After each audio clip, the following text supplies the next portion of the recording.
This topic doesn't come without some controversy. So I think the first thing I want to do is I want to say, take whatever we say with a grain of salt, because all we're going to do is tell you what has worked for us. And I think that there's a lot of really wide field of variability of what's acceptable based on your personality. I'm a pretty sarcastic person, but I'm not mean. Every once in a while, I might say something sarcastic, and as long as everybody's having fun, it's great. And sometimes the kids get sarcastic with me. We laugh and we have fun. But every once in a while, somebody gets their feelings hurt. But some people have this rule, no sarcasm ever. And I'm like, okay, well, I can't exist in your universe. My boys' teams and my girls' teams, I treat them a little bit differently. But the thing that's the same is I treat everybody with mutual respect, expect everyone to use their best intelligence, give their best effort. In general, and when I say in general, I really want to beat that point home.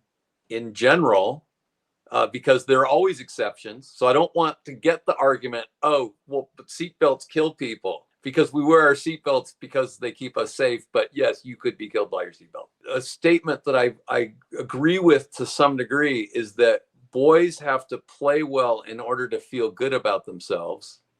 And girls have to feel good about themselves in order to play well. And it's not a perfect statement, but I take that as the first part of, establishing the positivity of the relationship with my female players, and, being relational with them, and really, showing that I see them, I hear them, I acknowledge when they're talking to me.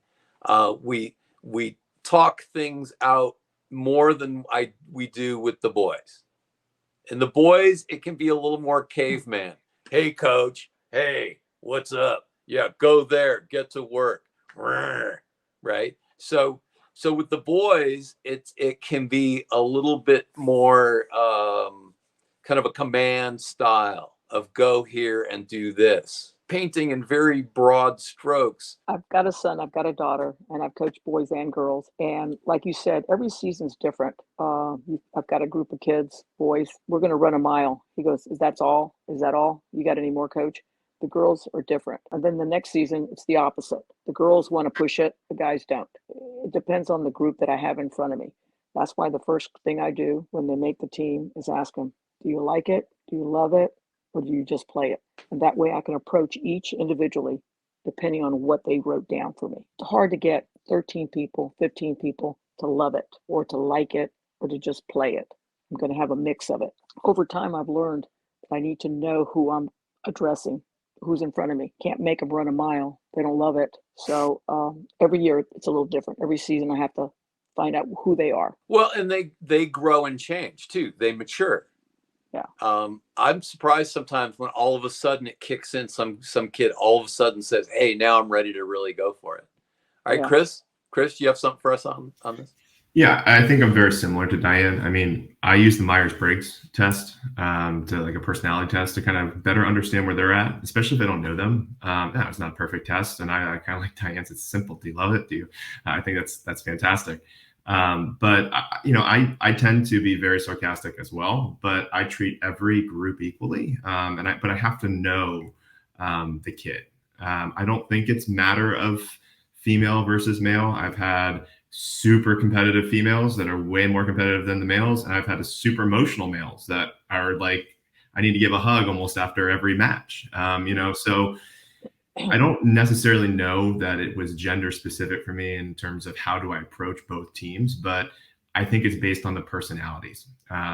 This year, I know that my boys team is really focused on process and getting better. Meanwhile, my girls team is more about, hey, we want to get this result and we want to do it socially. We want to have a fun time doing it. And it's a little bit of a different practice situation. And I want to try to get them to buy into maybe a little bit more of a process. But that's going to change. Like Diane said, down the road, I'm going to eventually have a boys team that's maybe more social and focuses less on process and just kind of more kind of, hey, we're hanging out. We want to have fun.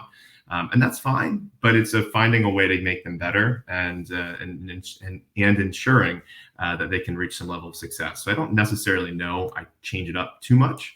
I just base it on the kids themselves. We're all talking everything. And one of the things I do at the end of every season is I jot down the things that worked and the things that did not. And then, of course, I look at the team. The other thing that I've noticed that kids like about 21 years of doing this, they love nicknames. They love for the coach to nickname them something. This year, I had a young lady, and her name is the Beast because of the way she hit her forehand. But anyway, she just loved it. So I nickname them, not all of them, but most of them. The problem with nicknames is when there's a kid you can't come up with one for, and then they feel sad. They feel left out. So is anybody a Seinfeld fan? Yes. Okay. We had a girl named Shrinity, and so her nickname was Shrinity Now. Because there was that episode where they kept saying Serenity Now.